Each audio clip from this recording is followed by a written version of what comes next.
Hey guys, welcome back to my channel. I'm going to be showing you guys how to vet wholesalers when trying to find a supplier, whether you're selling on Walmart or Amazon or any other platform. You're going to need to know how to vet these suppliers because there's a lot of fake ones out there. So let's go ahead and jump right into it. First off, we're going to start on Google, one of my favorite places to go when I don't know how to do something or I need to figure something out. So first thing we're going to do is just say we're going to Google a distributor. So we're just going to type in toy distributor on the East Coast. Essentially, when you're trying to find new suppliers, that may be something that you're going to say depending on the category that you're looking for. So a lot of times you can look at the sponsored ones. That's obviously going to be ones that everyone else sees first.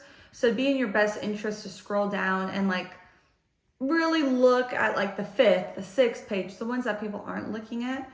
But just for this purpose, we're going to go ahead and just start with the one up top. So we see 4sgm.com. So we're going to go ahead and click on this link. And we see that they do sell toys and all this other stuff, so that's great. We see that they sell name branded stuff, which is awesome. So the very first thing that I always do when it comes to vetting wholesalers is I'm going to scroll down and I'm going to get their address. So a lot of times it could be in the contact us. So right here we see that they have a main office, and I'm just trying to see shipping department, warehouse. Okay, I want to get their warehouse address. A lot of times it could be an office, and that doesn't really confirm to me that they're legitimate. So you're always trying to look at the warehouse address, not necessarily their main office. So here we're in click, and we're going to click on the Google Maps. And we're just going to confirm, do we see anything that says their name? So something I just discovered going through the Google Maps is I see right here that there is a trailer, and it's for this company, the 4sgm.com. So I don't see their actual signage. So that right there would show me that they're legit because they have their own trailer. Most fake companies don't have something like that. So that's a good sign that I was able to at least see that. So now what we're going to do is look at their Google reviews. So we're just going to type in 4sgm reviews. And so this is able to be Google reviews. We also can look at Trustpilot, Yelp, if they have any. We're just looking for any type of ratings for this company. And you can't always trust Google reviews. You want to actually look at them, because I've seen where it looks like employees are the ones that are giving them everyone 5 stars. And when they leave a description that's really extra, great company, they did this, when they're so extra about it, almost feels like they're getting paid or they have some type of incentive to do that. So just make sure that they look legitimate as well. But let's go ahead and dive into these Google reviews. First one we see, it says, do not shop here. Now that doesn't mean I'm not going to shop there. So I want to know why, here we say, it says, do not shop here. I spent $8,000 and they didn't take responsibility for one missing box.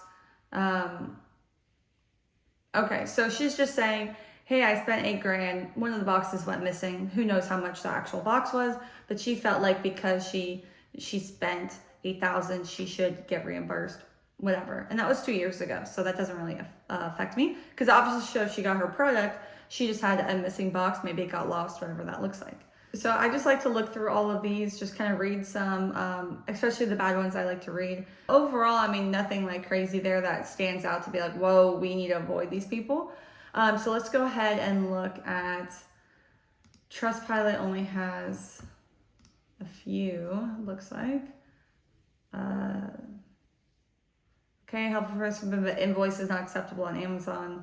Okay, the 3 stars, they should have given 3 stars because it's not accepted on Amazon, but okay, whatever. They're scammers. I refunded my inventory almost 3 weeks ago and still I did not receive my refund. And they say again to refill the refund form. So it looks like right here, this person is trying to return inventory that they're not able to sell online. Something happened and they couldn't sell it, so they're trying to return all their inventory. So anytime you're dealing with wholesalers, you don't ever want to have to return something unless it's damaged. Something's actually wrong with the product. You shouldn't be purchasing something and then returning it because it doesn't sell on Amazon. Not how you do business. Looks like that's probably what happened here. So don't feel bad for the dude, but like it is what it is. So overall reviews, I would just look at that and be like, looks good, passes my check. Let's move on to the next thing. So anytime there's a website you don't know about, you can actually come to I Can Look Up and type in the website here, and it's gonna give you some information. Main thing I'm looking at when I'm typing this in is I'm looking at when was this created. So this was created in 2002. So obviously that was like 21, 22 years ago. So for me, I'd be like, okay, that's a good sign. This website has been used for a very long time. Versus seeing something like it was created in 2022 or 2023, then you know, okay, this is a newer business, this is a newer website, this could be sketchy and this could not be legitimate. So that's what I'm looking at here. I want to see a longer time frame of how long the website has been up. Next thing we're going to do is check the business name in Open Corporates. So we're going to go ahead and pull that up. So this is to verify business. So here it is. What we're going to do is just type in that name. So for SGM. Now, if they operate under a different business name than what they're registered with their state, there's a good chance this is not going to pop up, and you have to do a little bit more research. Whether you reach out to the company directly and you say, hey, I'm trying to, I guess you could say, I'm trying to vet your company, what is the legal business name you guys work under? Or you could just say, hey, what is I don't even know. I've never done that. So I'm like just trying to throw that out there. But if you really wanted to and you could not find them, because sometimes I don't find them. And again, it's not like everything has to match up for everything to be perfect and for me to reach out to a wholesaler. I'm just looking for legitimacy and making sure these people are actually legit. They're going to give me the product I said. They're not going to be counterfeit. So this is just an extra step to provide. Usually if I can't find them, something else, the Google review looks good. I can find their warehouse. The website looks good. So all you're going to do is type in their company name, search it. And I always like to include inactive too, just in case it pops up. So I don't see anything here. So I'll go back to their initial website and try to see, is there a different name they could potentially go under? All right, so their name this didn't pop up this way. So Four Seasons. So yeah, so they have a whole bunch. What you could do is sort through the actual states here. So I could just hit California, and then you could go through here and see, can you find that Four Season? So this is what it looks like when you do have a bunch of companies. You go through them, try to find the one that you are looking for. And then when you say you wanted this person, you would click on their business and you would be able to see that they're active. You could match up their registered address as well. The agent address, all of that stuff. And you can see, okay, they are legitimate. They're signed on with the state. Don't have to worry about that. But for here, I couldn't really find them. So I'm just going to say they must be under a different name. The final thing that you can do to vet a wholesaler is to go to the actual brands that they're selling and to message them. So for instance, if we go to their site and we look at just the products they sell, okay? We want to look for some type of name brand that we can reach out to. So I think earlier they may have saw maybe Barbie. So let's go to Barbie. Okay, and they sell Barbie items. So what I would do is you could go to Barbie.com. And that's going to be Mattel. And what you're going to do is scroll down and try to find a customer service number. So I don't know if they have that customer service recalls. We're just trying to find like a phone number or something. Contact us maybe. Yep, let's do contact us.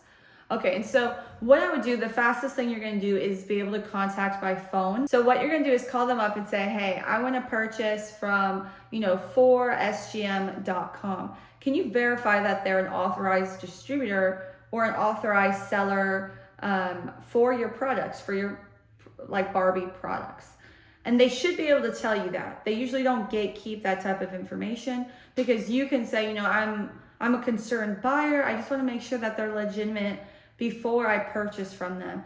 And they're going to say, they should say, yes, they're authorized, or let me look this up, or I have to transfer you to someone else, whatever. But eventually they're going to say, yes, we work with them. They're a legit wholesaler, or not legit, but they're going to say, they're an authorized seller of our brand. Or they're going to say, we don't work with that company. We don't know that company. We don't have any ties with them. And that could be for two reasons. One, they could be fake. They could be not legitimate, right? The other thing would be that they're liquidation. So they're not purchasing straight from Mattel. They're purchasing from other places, and they're getting it like in pallets, right? Liquidation. And it doesn't mean that they're fake or lying to you about the brands and their counterfeit. It just means that they don't have the authorization to actually sell these people's products.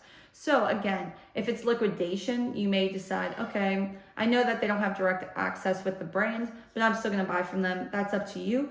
But if you want someone you know is legit, that they're working directly with this brand itself, then you can go ahead and purchase from them. So that's the main point.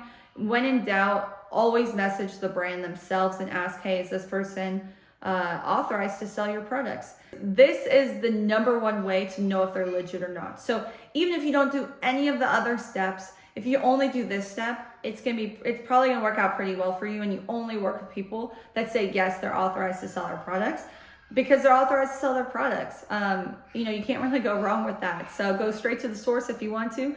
But that's going to wrap up this video. So I hope that this helps you in vetting your wholesalers and deciding who you want to work with and who you may not want to work with. Thank you guys so much for watching. If you have any questions, feel free to leave them in the comments below, and I'll see you guys in my next one.